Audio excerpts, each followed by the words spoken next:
Bhadradri Kothagudem district Manuguru depot నుంచి మాట్లాడుతున్నామండి. ఇప్పుడు డిపోలోని సమస్యల పట్ల మనం అనేక రకాలుగా మేము సమస్యలు డిపో మేనేజర్ గారికి మేనేజ్మెంట్కి తెలియపరచడం జరిగింది. ఆ సమస్య పట్ల మేము ఈరోజు గత 15 రోజుల నుంచి రిలే నిరాహార దీక్ష చేయడం జరుగుతుంది.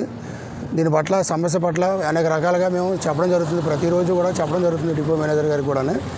ఆ సమస్య ఎప్పుడు పరిష్కారం అవుద్దా అన్నదే తెలియపరిస్తే అప్పుడు దాన్ని బట్టి మేము ముందంచున సాగాలని చెప్పేసి మేము కోరుకుంటాం. కార్మికుల పట్ల అనేక సమస్యలు ఉన్నాయి. అదేవిధంగా రెస్ట్ రూము హైదరాబాద్లో డిపోలో రెస్ట్ రూములు అనేక రకంగా బాధలు ఉన్నాయి, కష్టాలు ఉన్నాయి. అక్కడ డిపోలో కూడా కేంపీలు చెప్పేసి కేంపీల మీద కూడా వేధింపులు బాగా ఎక్కువ ఉన్నాయి. తర్వాత ఈపీకే ఏమైనా డబ్బులు కూడా తేవట్లేదని చెప్పేసి అనేక రకాల ఒత్తిడి తేవడం జరుగుతుంది. అధికారపూర్వకంగా అనేక రకాల ఒత్తిడి చేస్తున్నారు. అనేక డ్యూటీల్లో కూడా సమస్యలు లేవనెత్తుతున్నారు మేనేజ్మెంటు. దీని పట్ల మేము ఇక్కడ రిలే నిరాధార చేసి మనం తెలియపరుస్తున్నాం సార్.